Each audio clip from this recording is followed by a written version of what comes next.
Анан экинчи бир маселе, мен жана шайлоо боюнча айтып кетейин. Шайлоодон сырткары Тогуз-Тороздо коррупция деген гүлдөп өскөн. Ушунчалык чекке жеткен.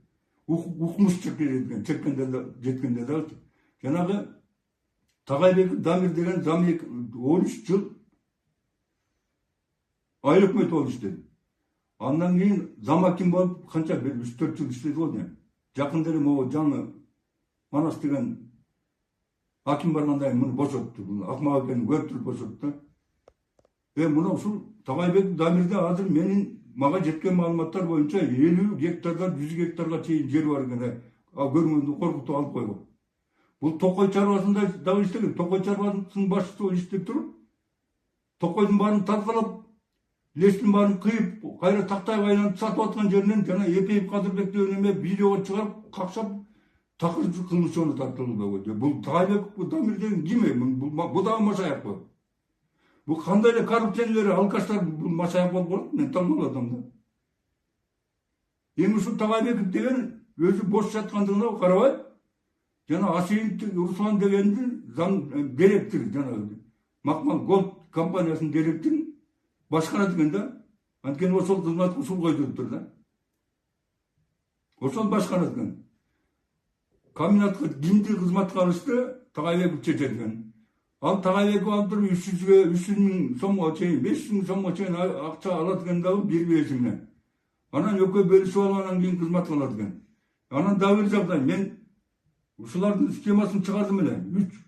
3 кландын катылмады, 4 кландын, 4 мафиозный клан Макмал Голдто иштегендер. Ошолордун эле бир туугандар иштейт экен. Жана алтын улгоочу жердечи. Бөлөк адамдар иштебейт экен. Бөлөк адамдар жолотпойт экен. Анткени бөлөк адамдар келсе алтын урдап атканын көрүп калат да. Мына Кемелбеков Чыңгыз деген адам ошол алтын улгоочу жерде иштеп, бир азыраак иштеген экен. Ошол иштеп турганда алтындын планы аябай жогору берилип келген экен да. Анан бул Кемелбеков Чыңгыз деген булардын күмүшкө, алтынга күмүш кошуп, Бишкектен күмүш алып барып, алтынга күмүш кошуп атканын көрүп, билип калып, анан бул эмне кылганы бар дегенден кийин муну тазалайбыз деп, анан мунун ишменинде сен алтын урда чогуу бөлүшө алабыз деп, муну алдашып, аны жок кылыш үчүн алдашып, анан ошонун ишменинде алтын урдатат экен да. 1 килограмм 700 грамм алтын болчу дейт да, жана Чыңгыз Кемелбековдун айтканы боюнча. Ал эметип атканда измерчение болуп аткан алтын бөлүп алган жеринен бир котушту алып туруп чөнтөгүнө салган экен да. Аны бирөө тосуп турган экен да. Аны Тогуз райондук улуттук коопсуздук комитетинин мурдагы төрагасы Сатыбалдиев көрүп калып, тетиңе алтын урдатат окшойт деп айтат экен да. Анан ошол жерден анан кармашып дегени.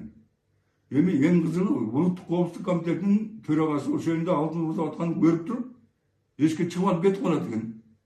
Муну карап койгула деп койчу. Алтын урдап атканын көргөндө ошо чөнтөктө алтынды бияка алып чыгып, эске тартып канча алтын урдалды деп коюш керек да. Аны жазабайт, же ички иштер бөлүмүнө билдирилбейт.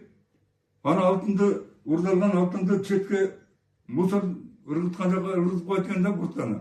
Бөлөк куртка алып келишип, бөлөк курткага алтындын кичинекей массасын сүйкөп, анан ошону алып жүрүп айтат экен, 2 грамм алтын урдалды депчи.